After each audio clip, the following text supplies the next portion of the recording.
Dios tiene cuidado de nosotros. Y en esta tarde vamos a hablar precisamente de algo que es muy importante para el pueblo de Dios. Es la Cena del Señor. Y vamos a profundizar en los antecedentes de la Cena del Señor, que fue la Pascua. Hay muchas cosas que están en la Biblia, porque toda la Biblia es inspirada por Dios. ¿Y útil para qué? Para redarguir, para instruir, para corregir. Y hay muchas cosas que están en la palabra de Dios en el Antiguo Testamento, muchas ceremonias, muchas tradiciones que se escribieron para un pueblo determinado, ¿verdad? Pero hoy también sirven para nosotros como una gran enseñanza. A lo mejor ya no participamos de la fiesta de los tabernáculos, ¿verdad? A lo mejor ya no participamos de la fiesta de las semillas. Pero si nosotros las analizamos, la fiesta, por ejemplo, de las primicias que practican el pueblo de Dios, el pueblo judío, es muy importante. Ellos apartan lo primero para ofrecerlo al Señor. Esa es una enseñanza que nosotros pudiéramos tomar, aunque no celebramos la ceremonia como tal, pero es una enseñanza que está en la Biblia y que la palabra de Dios nos muestra y que nosotros podemos darle una aplicación práctica en nuestras vidas. Anteriormente, en alguna ocasión anterior, hablamos acerca de los medios de gracia. ¿Y alguien me puede decir, me puede recordar qué es un medio de gracia? Son las formas ordinarias que Dios usa para comunicar su gracia. Se entienden como canales espirituales, prácticas que no salvan por sí mismas, pero que Dios utiliza para edificar y sostener la vida cristiana. Y hay algunos medios de gracia son personales, ¿como cuáles? Como la oración, como la lectura de la palabra de Dios, como el ayuno. Son cuestiones que podemos practicar en forma personal. Pero hay medios de gracia que podemos practicar como comunidad, como pueblo de Dios, como asamblea de Dios, como iglesia. ¿Cuáles serían esos dos medios de gracia que podemos practicar como iglesia? La Cena del Señor. La Cena del Señor, venimos porque podemos practicarla juntos como iglesia. Y el otro es el que nos bauticemos, ¿verdad? Son dos actos muy importantes. En la tradición romana los consideran como un sacramento, pero en la tradición cristiana son unos símbolos muy importantes para nuestra vida cristiana. Y en esta tarde vamos a hablar acerca de la Pascua cristiana y la Pascua judía.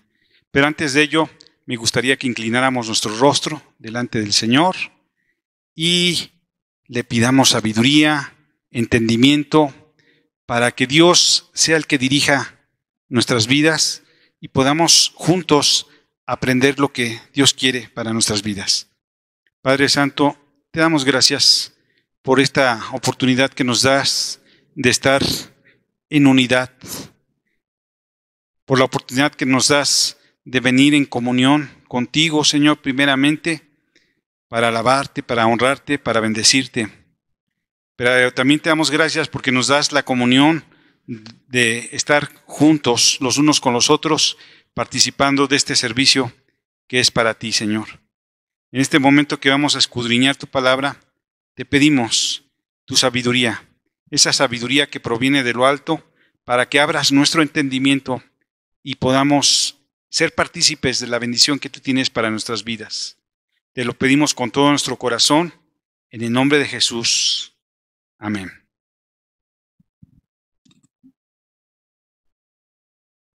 Vamos a entender entonces un poco lo que es la Pascua judía, por qué se empezó a celebrar, por qué se ordenó. En Éxodo 11 vamos a descubrir que la última plaga que Dios envió a Egipto resultó en la muerte de todos los primogénitos y se preparó el camino para la liberación de los israelitas de la esclavitud en Éxodo 11:1, Dios le dice a Moisés que enviaría una plaga final sobre Faraón y Egipto, después de la cual Faraón dejará de ir a los israelitas. Recuerdan que el pueblo de Dios estaba siendo esclavizado, oprimido por el pueblo de Egipto, por el Faraón, y le llegaban las plagas al Faraón, ¿y qué pasaba? ¿Él los dejaba ir? No, su corazón se endurecía cada día más, hasta que la muerte visitó a este pueblo. Dice en Éxodo 11:4-5 que se anuncia que a medianoche Dios pasará por Egipto y matará a todos los primogénitos, desde el hijo mayor del faraón hasta el primogénito de los animales. Qué tremendo, ¿no? O sea, si nosotros lo vemos así, es algo muy fuerte, que cualquiera que no conoce la palabra de Dios diría, ¿qué clase de Dios es que permite que esto pase? Pero si nosotros analizamos la historia y el contexto histórico, nos vamos a dar cuenta de que a Faraón se le dio la oportunidad, ¿verdad?, de poder dejar ir libre al pueblo de Dios, y no lo hizo. Como lo decíamos hace un momento, su corazón se endureció y él no quería permitir que ellos fueran libres. Y entonces tuvo que venir esta plaga donde murieron los primogénitos y murió el primogénito del faraón. Terrible, ¿no? Terrible que eso acontezca, pero así lo refiere la Biblia y así fue. Algo que es muy importante, que se establece en Éxodo 11, del 6 al 7, se establece una diferencia entre los egipcios y los israelitas. Se establece que no habrá daño a los israelitas, lo que demostrará que Dios hace distinción entre ellos y los egipcios. Ustedes han escuchado la frase de que, pues, Dios es el Dios de todos, cualquier religión nos lleva a Dios, cualquier práctica espiritual nos lleva a Dios, cualquier camino nos puede permitir llegar a Dios, no importa si tú adoras de una forma, si tú crees en esto o en aquello, todos los caminos nos llevan a Dios. Hoy está muy de moda eso, ¿no? Eso se llama relativismo. El relativismo es, pues, todo es relativo. ¿Quién tiene la verdad absoluta? Los cristianos, los mormones, los islámicos. ¿Quién tiene la verdad? Y entonces el mundo vive engañado bajo esa premisa de que parece que todo es lo mismo, pero no. Aquí nosotros vemos que sí hay una distinción entre el pueblo de Dios y el pueblo que no es de Dios. Y pudiéramos decir, ¿qué Dios es ese que distingue? Sí, Dios tiene un propósito. Desde el principio de la creación, Dios ha tenido el propósito de que el hombre sea salvo, de que el hombre sea redimido, de que el hombre es su especial creación, pero el hombre, con sus actos, lo ha rechazado. Hay dos teorías, ¿verdad? La otra vez estaba viendo que hay quien dice que el hombre nace bueno por naturaleza. Se oye bonito, ¿verdad? Que el hombre nace y es bueno por naturaleza. Y hay otra postura que dice, el hombre es pecador por naturaleza. ¿Ustedes cuál de las posturas creen que es la correcta? Exactamente. El hombre no es bueno por naturaleza. Eso lo decía Maquiavelo, ¿no? Y ahora es muy común que la filosofía permee en los jóvenes y digan, es que todos somos buenos, pero no es verdad. El ser humano tiene una naturaleza pecadora. Y al tener una naturaleza pecadora, necesita de la redención, de ser salvo. Ahora, ¿alguien puede ser salvo por su propia fuerza? ¿Por sus propias obras? ¿Porque sea una persona muy honorable, muy recta, muy responsable. No. Y lo vamos a analizar a la luz de la Pascua judía. El origen, ¿cuál fue el origen? Fue instituida por Dios en Éxodo 12, cuando Israel fue liberado de la esclavitud de Egipto. Les voy a invitar a que vayamos a Éxodo 12, del 1 al 14, y vamos a leer algunos versículos.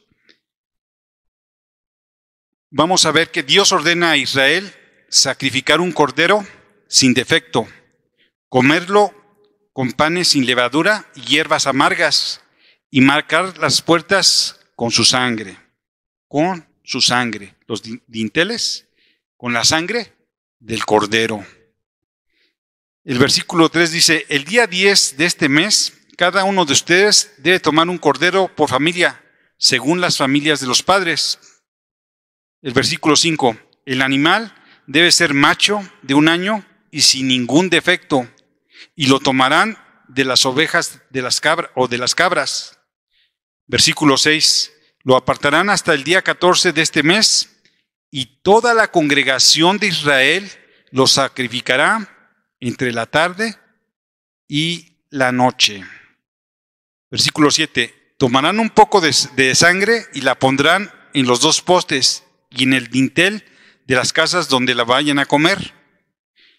Versículo 12, pues yo pasaré aquella noche por la tierra de Egipto y heriré a todo primogénito en la tierra de Egipto, así de hombres como de bestias, y ejecutaré mis juicios en todos los dioses de Egipto, yo Jehová.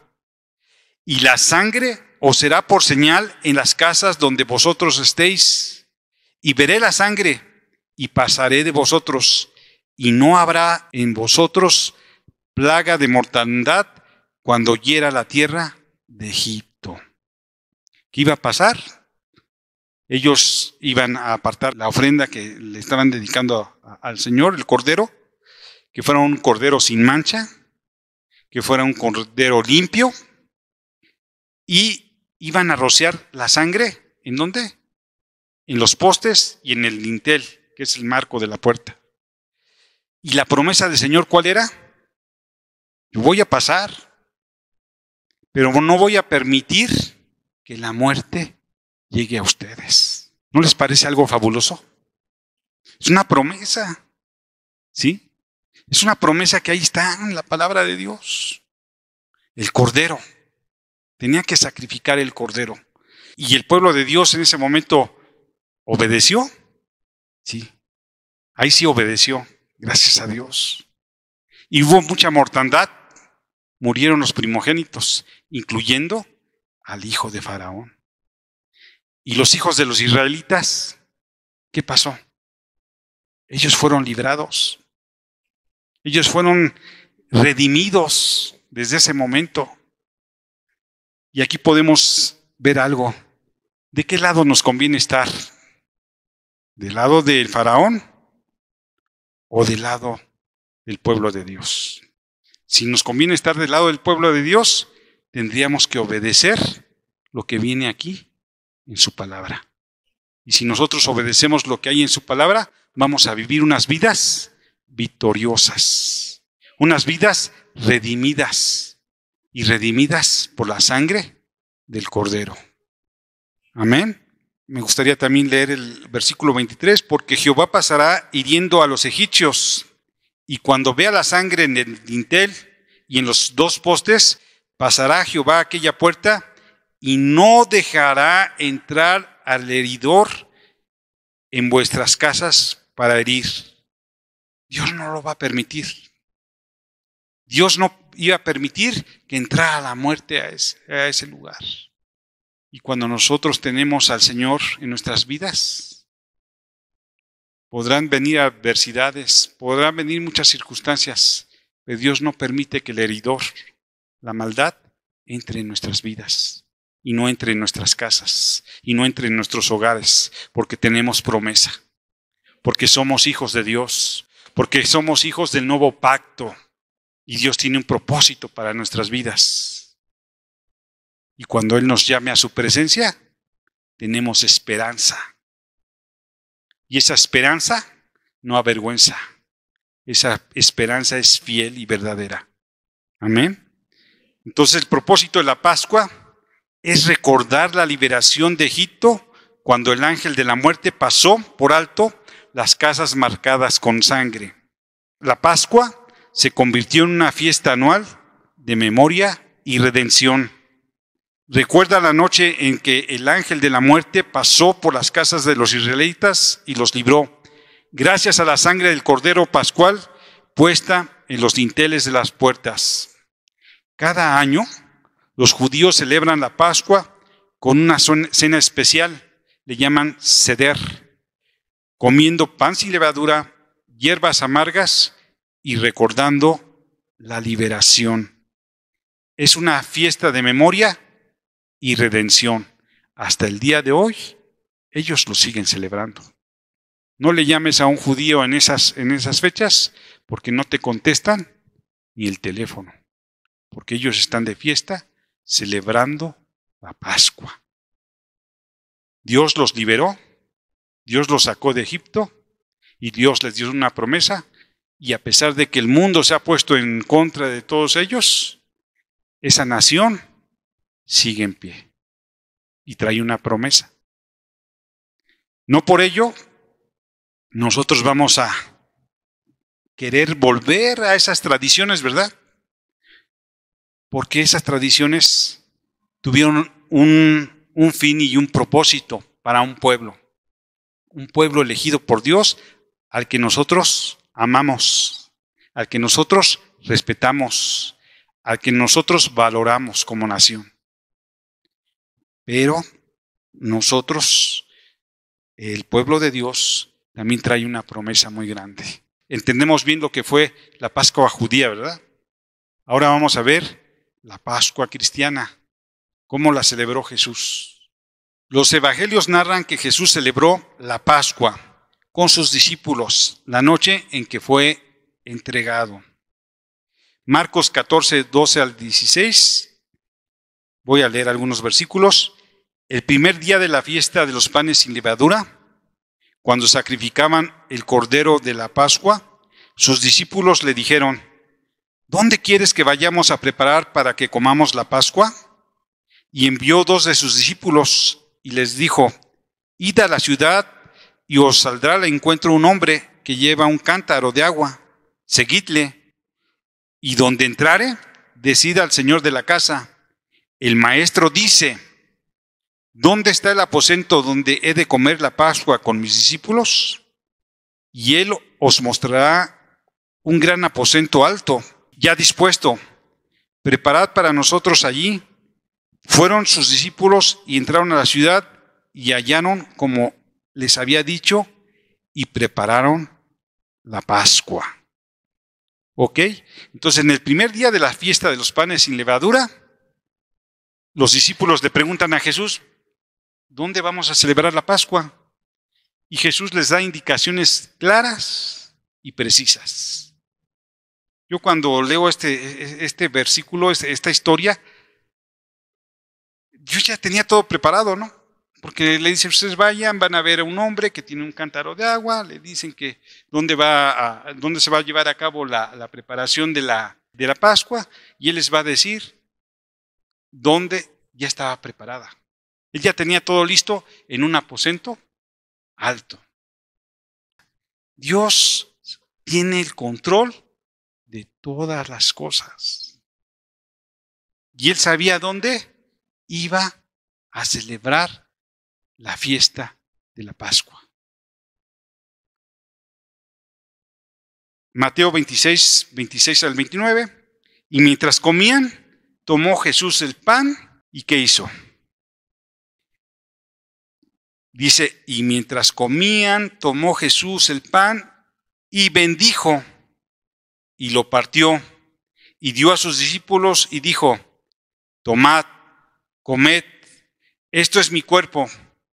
Y tomando la copa y habiendo dado gracias, les dio, diciendo: bebed de ella todos, porque esto es mi sangre del nuevo pacto, porque por muchos es derramada para remisión de los pecados. Y yo os digo que desde ahora no beberé más de este fruto de la vid hasta aquel día en que lo beba de nuevo con vosotros en el reino de mi Padre. Amén. Entonces, este es un acontecimiento de lo más importante para el pueblo de Dios, hermanos. ¿Por qué es tan importante? Porque Jesús va a celebrar la Pascua. Y cuando va a celebrar la Pascua, ¿la celebra con quién? Con sus discípulos. Y Él establece este acto, este memorial, que es hasta que Él venga y que nos recuerda su muerte en la cruz. Pero también nos recuerda que Él vive. Pero también nos recuerda que Él va a regresar por su iglesia amada. Y Él participó en comunión con sus discípulos. Y Él les enseñó y estableció en ese momento un nuevo pacto. ¿Sí? Y desde ese momento que Él estableció este nuevo pacto, la iglesia empezó a practicar lo que hoy llamamos la cena del Señor. Y no es como en otros lugares, ¿no? También me gustaría de señalarlo. En otros lugares le llaman Eucaristía. Y en la Eucaristía, ¿qué sucede? Tienen la creencia de que Jesús se convierte, se encarna en el pan, en la hostia, y que la sangre de Jesús está presente en el vino. Pero eso no es lo que enseñó, ¿verdad? Eso no es lo que enseña la Biblia. Entonces, cuando participan de la Eucaristía, prácticamente se están comiendo al Señor Jesús, porque se tiene la idea de que Jesús viene y se convierte en los elementos. Y nosotros no, porque la palabra de Dios nos enseña que es un símbolo, que lo tenemos que practicar, sí, pero como un símbolo, no como un rito. No es un ritual que vamos a decir, vamos a hacer el ritual de la Santa Cena, porque entonces perdería su esencia. Y su esencia es algo muy importante para la iglesia. El pan ya no solo recuerda la prisa de Israel de salir de Egipto, sino ahora representa su cuerpo entregado. La copa de vino ya no solo recuerda la sangre del Cordero Pascual, sino que ahora es su sangre del nuevo pacto. Según Lucas 22:20, su sangre es el nuevo pacto. Jesús tuvo que ir a ser crucificado como si Él fuera el Cordero. Y lo hemos dicho y lo hemos escuchado aquí muchas veces y se nos ha enseñado, yo creo que lo hemos aprendido bien. ¿Quién mató a Jesús? ¿Los judíos? No. ¿Los romanos? Tampoco. ¿Quién mató a Jesús? Nuestro pecado. El pecado de la humanidad.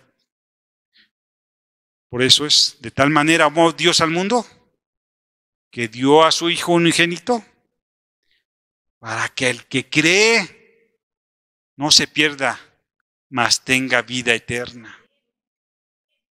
Ese fue el propósito del sacrificio en la cruz. Y es lo que recordamos cuando participamos de la Cena del Señor. Recordamos el sacrificio perfecto del Cordero sin mancha. Ya no es un corderito como el que sacrificaban en la Pascua. Ahora es Jesús mismo entregando su vida por todos y cada uno de nosotros. A los que creen en su nombre, les dio el derecho de ser llamados hijos de Dios. Habrá distinción entonces como se hizo en el Éxodo, distinción entre el pueblo de Dios y los que no eran del pueblo de Dios.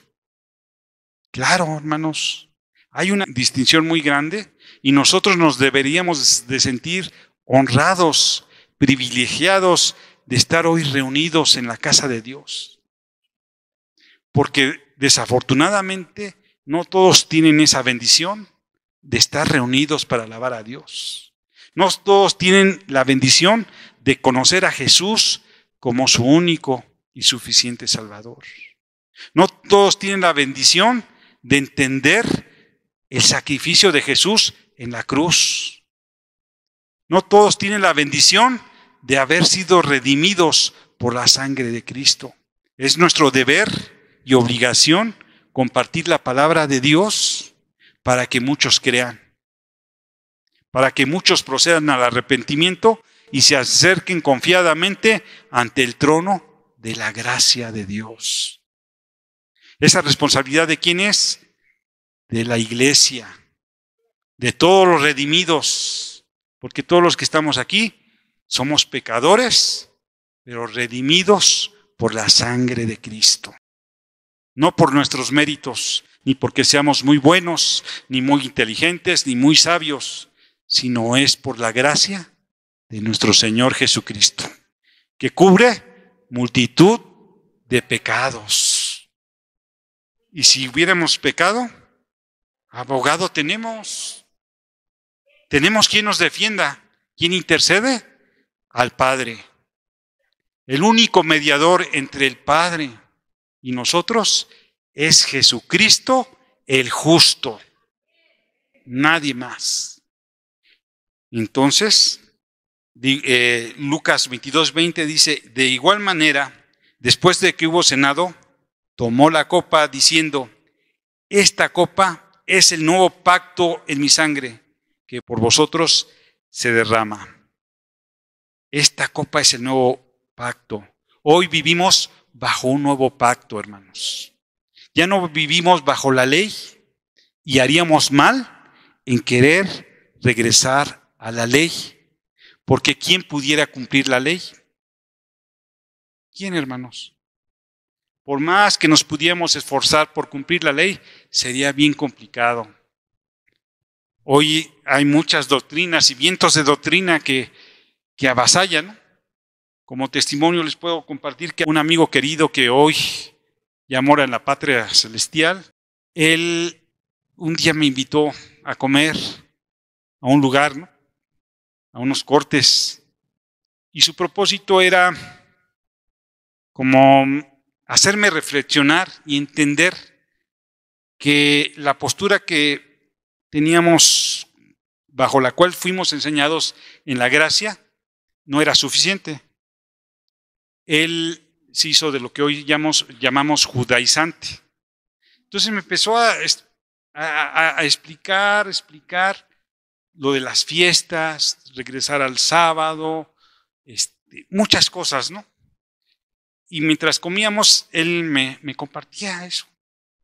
Yo seguía comiendo rico los cortes y vamos, y allá. Entonces llegó un momento en que, terminando, le dije, a ver, yo no te voy a decir, como Pablo dijo, oh Gálatas insensatos, ¿no? Que teniendo la gracia quieren volver nuevamente a la ley. Yo te voy a decir, oh Toluco insensato. ¿Qué pasaría si, porque teníamos un asunto, qué pasaría si nos señalan una audiencia el día sábado? Y esa audiencia es vital para tu asunto. Por mí yo no tengo problema porque yo voy a ir, yo me voy a presentar, yo no tengo problema. O sea, yo voy a presentarme a tu audiencia. Pero de acuerdo a lo que tú me estás platicando, pues yo creo que yo no te daría que pecaras, ¿no? O sea, tú tendrías que no asistir. ¿Qué pasaría con tu problema? ¿Irías o no irías? No, pues yo creo que sí voy, ¿no? Digo, entonces ya no cumplimos con la ley. Vivir bajo la gracia, hermanos, no quiere decir que podemos hacer lo que querramos, ¿verdad?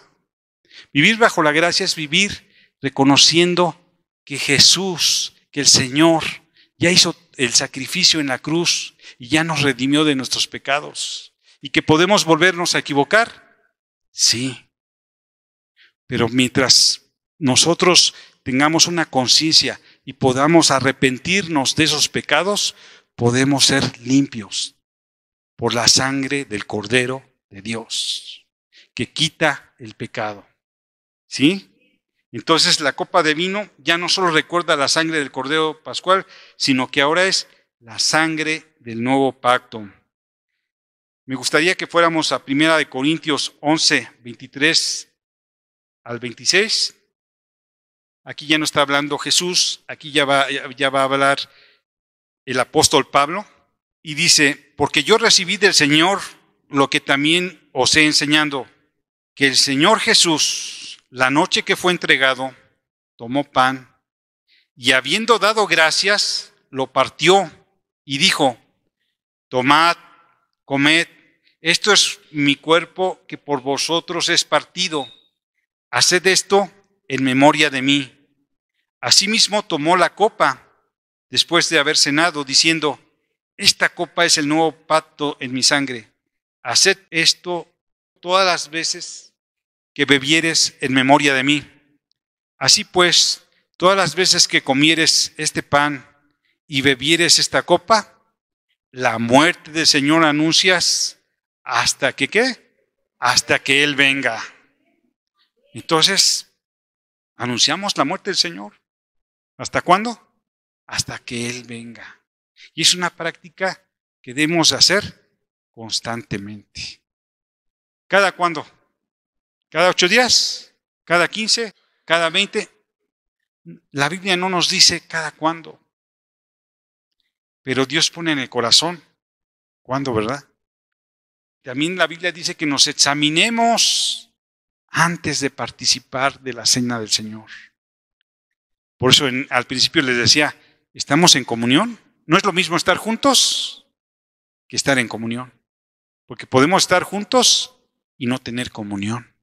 Entonces nos tenemos que examinar, porque recuerden que también Pablo nos habla de los abusos que había, porque muchos se adelantaban a comer. Eran medio abusivos allí en los Corintios, ¿no? Se adelantaban a comer y bebían de más. Entonces, Pablo les da ciertas reglas y dice que lo hagamos en orden. Porque el orden proviene de Dios. No podemos hacer las cosas en desorden. Y cuando participemos de la cena del Señor, examinemos nuestra vida, examinemos nuestro corazón. Y si tenemos un pecado, como David decía, contra ti solo he pecado y he hecho lo malo delante de tus ojos, pero pedía perdón. Nosotros podemos pedir perdón y la sangre del Cordero nos limpia de nuestros pecados.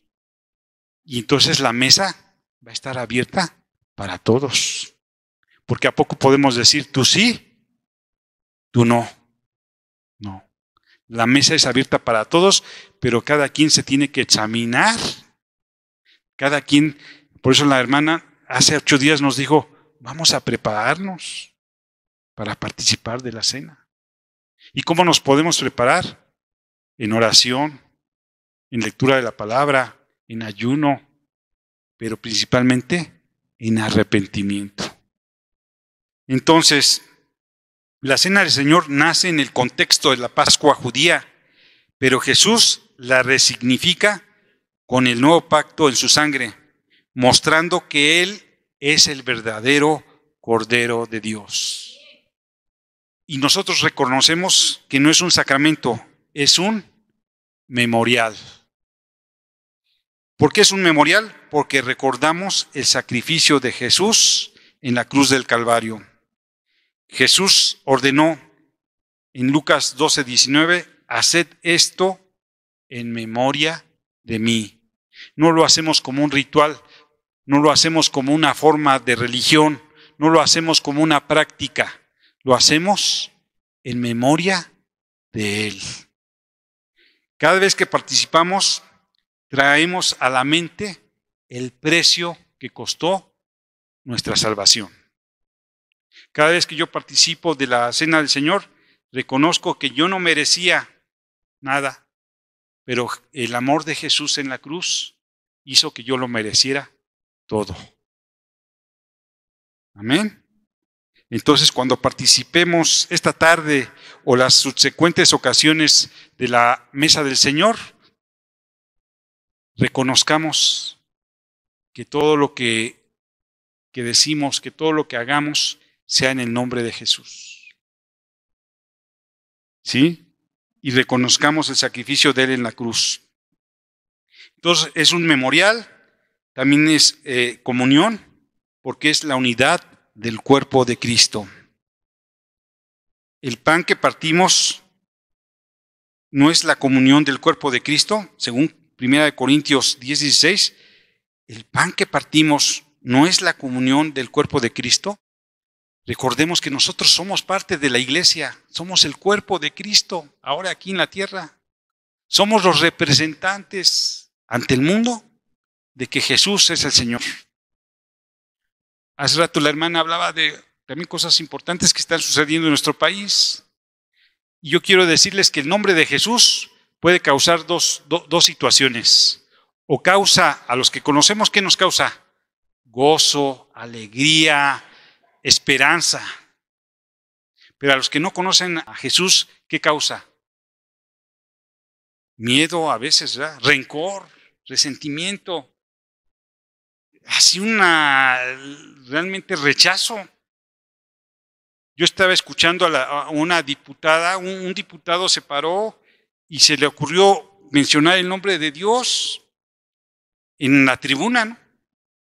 Y yo nunca había visto a alguien, la diputada enojada abajo, furiosa, maldiciéndolo.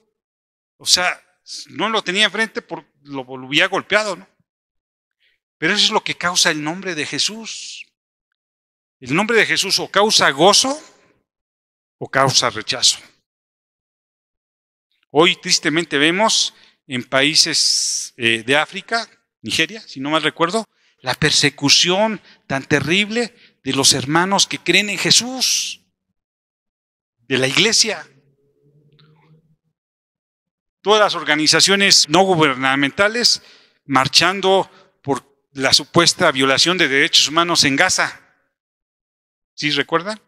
Que hasta Timberly, no me acuerdo cómo se llama esta activista, fue en su buque y hizo ahí un escándalo y demás. Pero ¿quién ha levantado la voz por la masacre que los musulmanes están cometiendo en contra de los cristianos en Nigeria? El mundo calla. El mundo calla. El mundo no hace nada, ni se pronuncia. En México muchos diputados hasta se pusieron la de los palestinos para apoyar a los palestinos. Pero nadie dijo nada, ni nadie dice nada cuando hay masacres de cristianos por creer en el nombre de Jesús. Y hoy nosotros gozamos de una libertad, hermanos, que debemos de valorar todavía. Porque también había una iniciativa de ley para prohibirles a los pastores y a los sacerdotes y a los religiosos cualquier opinión que no fuera vigilada por el gobierno. A veces decíamos, y eso lo vemos muy lejos, ¿verdad? Pero a veces está muy cerca. Pero mientras eso pasa en el mundo, nosotros participemos de la cena del Señor. Pero participemos con un corazón alegre, con un corazón arrepentido, con un corazón gozoso de saber que nuestra salvación fue consumada. ¿Sí? Y gocémonos en esa situación. La cena nos une como iglesia, mostrando que somos el cuerpo de Cristo. Por eso les decía, no es lo mismo estar juntos que estar en comunión. Y por eso la hermana siempre nos dice, saludémonos, hagamos comunidad, hermanos. Yo creo que es el tiempo de hacer comunidad. Somos un pequeño grupo, hagamos comunidad. Yo creo que necesitaríamos saber no solamente el nombre de las personas.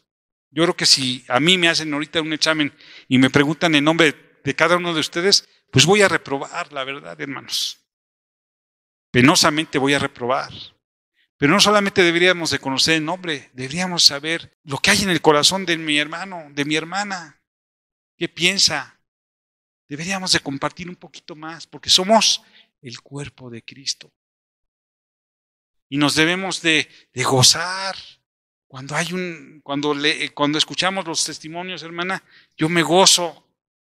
Yo me gozo de ese diagnóstico, de que Dios se manifestó, que la sangre de Cristo ahí está, cubriéndola de toda enfermedad. La persona que no es cristiana, pero que está viendo el testimonio de todos los hermanos, de todos los de la escuela que cooperaron, bueno, eso es testimonio. Y no por eso vamos a decir que se convierta. Dios tiene su momento y su tiempo para el maestro. Lo que está pasando en nuestro país, hermana, nos duele a todos. ¿Y qué podemos hacer? Tenemos un Dios grande y poderoso, al que debemos declamar de día y de noche, interceder por la nación. Entonces, la cena del Señor nos une como cuerpo. Es un acto de reconciliación y fraternidad entre hermanos. Debe ser un acto de reconciliación. Nosotros somos el ministerio de la reconciliación y debemos estar reconciliados los unos con los otros. Si en algún momento a lo mejor no saludé a alguien, a lo mejor me pasé de filo, a lo mejor, no sé, tuve una actitud incorrecta, hermanos, yo les pido perdón. Yo creo que todos nos necesitamos porque no somos perfectos, porque somos seres humanos y todavía nuestra forma de ser, nuestro carácter, a veces puede dañar a otra persona. Pero es el momento de que participamos de la cena del Señor, es el momento para estar como unidos, como un cuerpo, como un solo cuerpo en Cristo Jesús. Amén. Entonces, reconciliémonos y tengamos fraternidad entre los hermanos. Y es un tiempo también, cuando participamos de la cena del Señor, es un tiempo de proclamar y anunciar la muerte del Señor. Pablo dice que al participar la muerte del Señor, anunciáis hasta que Él venga. Cuando nosotros participamos, por ejemplo, del bautismo, también, ¿cómo hacemos los bautizos? Lo hacemos públicamente, ¿no? ¿Por qué? Porque no nos avergonzamos del Evangelio. Porque vamos y bajamos a las aguas y la gente que nos acompaña de la iglesia es un testimonio. Pero también es un testimonio para los que no creen. Nosotros los damos como algo hecho, ¿no? Se va a bautizar el hermano, qué padre. Pero para la gente que no cree, ¿recuerdan dónde hacemos los bautizos? Ahí en la alberca. Los dueños de ahí me decían, oigan, ¿por qué? A ver, explícame, ¿por qué hacen eso? ¿No? A ellos les causaba un impacto muy fuerte el hecho de que la gente fuera y bajara a las aguas. Y el pastor los bautizaba, ¿no? En el nombre del Padre, del Hijo y del Espíritu Santo. Dice, y luego los veo que todos conviven y están. Digo, es que eso es un acto de testimonio para la sociedad, para los que no creen. La cena del Señor también es un acto de fe y de testimonio para los que no creen. Por eso lo hacemos en forma pública y proclamamos la muerte del Señor. El testimonio público de nuestra fe es el sacrificio y la esperanza de su regreso. La cena es evangelio en acción. Predicamos con símbolos lo que creemos con palabras. Es un símbolo, pero nosotros lo predicamos con palabras. También la exhortación es a participar con reverencia. Pablo advierte contra participar indignamente en 1 Corintios 11, 27 y 29. Ya lo vimos, hermanos. Vamos a examinarnos para no participar indignamente. Ahora, ¿por nosotros somos dignos? Cualquiera pudiera decir, es que nos vamos al otro extremo y decimos, es que yo no soy digno. Claro, yo, Miguel, no soy digno de participar. Pero, por el sacrificio de Jesús en la cruz, Dios me ha hecho digno. Y porque lo he reconocido a Él como mi Salvador, Él me ha hecho digno de participar. Y si he pecado en mi mente, con mis palabras, con mis acciones o con mis omisiones, y yo le pido perdón al Señor, Él me limpia de toda maldad. Y entonces puedo participar. activamente. Amén. ¿Podemos hacer esa reflexión? Entonces, no es un acto mecánico, sino espiritual y santo. No es un ritual, no es religioso, es el acto más sublime que practica la Iglesia desde que se fundó. Y es un mandato de nuestro Señor Jesús. Antes de participar, reflexionemos en nuestra relación con Dios verticalmente, pero también nuestra relación horizontalmente con nuestro prójimo. ¿Sí? Recuerda que no es un ritual mágico, sino es un acto de fe y de obediencia. Vive cada día como alguien que proclama la muerte y la resurrección de Cristo. Como conclusión, hermanos, la Santa Cena nos recuerda el pasado, que es la cruz. Nuestro presente, la Iglesia de Cristo en comunión. Y el futuro, la esperanza de que Él vendrá. La esperanza de la vida eterna. Dios puede venir en cualquier momento y nos puede tocar a esta generación, pero también puede ser que Dios nos llame antes a su presencia, pero tenemos la esperanza de la vida eterna. Y la esperanza no avergüenza. La esperanza de un cristiano es estar en la presencia de nuestro Dios. Amén. Rápidamente vamos a hacer una distinción así muy rápida entre la Pascua judía y la Pascua cristiana. El origen de la Pascua judía está instituida en Éxodo 12, cuando Dios libera a Israel de Egipto. La Pascua cristiana es instituida en los Evangelios cuando Jesús celebró la Pascua y estableció la Cena del Señor en un nuevo pacto. Evento recordado. La Pascua judía recuerda la liberación de la esclavitud de Egipto. La Pascua cristiana recuerda la muerte y la resurrección de Cristo y su próxima venida. La Pascua judía es un símbolo central, el cordero pascual sacrificado y su sangre en los dinteles. Y para la Iglesia, Cristo como un cordero de Dios que quita el pecado del mundo. Elementos de la celebración. Recuerden que ellos lo celebraban: pan sin levadura, hierbas amargas y el cordero sin mancha. Nosotros en la Cena del Señor es el pan, la copa de vino, de jugo de uva, símbolos del cuerpo y sangre de Cristo. ¿Cuál es el sentido espiritual para los judíos? Memoria de redención física y nacional. Para la Iglesia es la memoria de la redención espiritual. En la periodicidad con que se celebra. Los judíos celebran la Pascua en forma anual.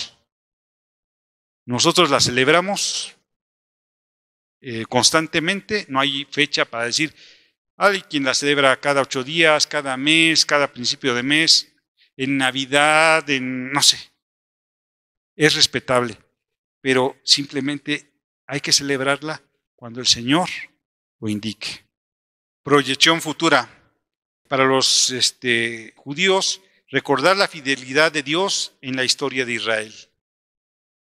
Para nosotros como Iglesia, la esperanza en la venida de Cristo y la vida eterna. Amén. Entonces, hermanos, ¿podemos entender lo que es la Cena del Señor? ¿Podemos participar de la Cena del Señor con un corazón alegre, con un corazón gozoso, de saber que somos salvos, de que somos redimidos con su sangre preciosa? Él pagó precio y precio de sangre. Y no estimó en ser igual a Dios, sino que se despojó de esa divinidad para morir en la cruz por ti, por mí, por todos aquellos que quieran recibir en su corazón y que quieran vivir una vida plena en Él. La vida eterna la empezamos a vivir desde el momento en que conocemos a Jesús. No es a futuro, es en el momento que conocemos a Jesús. Simplemente un día Dios nos va a llamar a su presencia o vamos a tener ese encuentro con Él. Y todos vamos a estar en esa situación. Así es que mientras eso sucede, participemos dignamente de la cena del Señor. Amén. Oremos. Padre Santo, en esta tarde, yo te doy muchas gracias por permitirnos escudriñar tu palabra y entender el significado de la Pascua judía, Señor, que antecedió a la cena del Señor, Padre, y entender que tú tienes un propósito para la vida del hombre desde siempre. Y tu plan siempre ha sido redimirnos de todo pecado, salvar nuestras almas, salvar nuestro espíritu, salvar nuestro cuerpo, Señor. Te bendecimos, Señor, y te honramos y te glorificamos.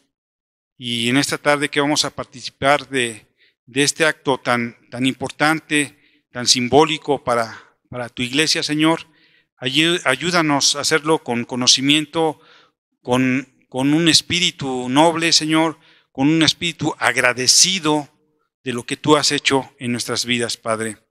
Reconocemos que hemos pecado, sin duda alguna, Padre. Probablemente, o más bien te hemos fallado, Señor, con nuestros pensamientos, con nuestras palabras, con nuestras acciones, con nuestras omisiones.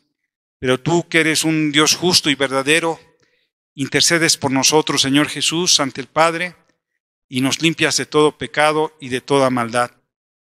Gracias, Padre, por permitirnos estar aquí, en esta tu iglesia, a la que tú amas y por la que tú derramaste tu sangre preciosa, Señor. Gracias, Señor, por ese sacrificio. Lo valoramos y lo celebramos y te honramos, Señor, con todo nuestro corazón, con toda nuestra alma, con toda nuestra fuerza, Señor. En el nombre de Jesús, te bendecimos y sabemos que tú estás con nosotros hoy y siempre. Amén. Pues nos vamos a preparar nuestros corazones, nuestras mentes, para participar de la cena del Señor. Ahora que ya que todos lo tenemos, hermanos, yo les invito a que inclinemos nuestro rostro delante del Señor y en lo más profundo de nuestro corazón, examinémonos. Si algo hicimos, si hemos pecado, si hemos hecho algo que no es grato delante de la presencia de nuestro Dios, podemos arrepentirnos, podemos pedirle a Dios que nos perdone, que interceda a Jesús por nuestras vidas y que nuestras vidas sean redimidas en la sangre de Cristo. Antes de participar, vamos, como dice la Biblia, que primero dio gracias y bendijo. Entonces, en unos minutos en silencio, en lo más profundo de nuestro corazón, en forma personal. Amén. Dice que la noche que fue entregado, Jesús oró, dio gracias y bendijo el pan y lo partió. Dijo, tomad, comed, este es mi cuerpo que por vosotros es entregado. Participemos, hermanos. Tenemos un corazón roto, quebrado, por alguna situación, alguna enfermedad, algún problema, alguna situación. No olvidemos que Jesús llevó nuestras enfermedades. Jesús llevó nuestros pecados. Jesús nos libera de cualquier problema, de cualquier circunstancia. Y si traemos un corazón roto, Dios puede sanar ese corazón. Amén. Ahora participemos. También les dijo, tomad, bebed, esta es mi sangre, que por vosotros es derramada. Tomemos. Y yo reconozco, cada uno de nosotros reconocemos que hemos sido lavados por la preciosa sangre del Cordero de Dios. Amén.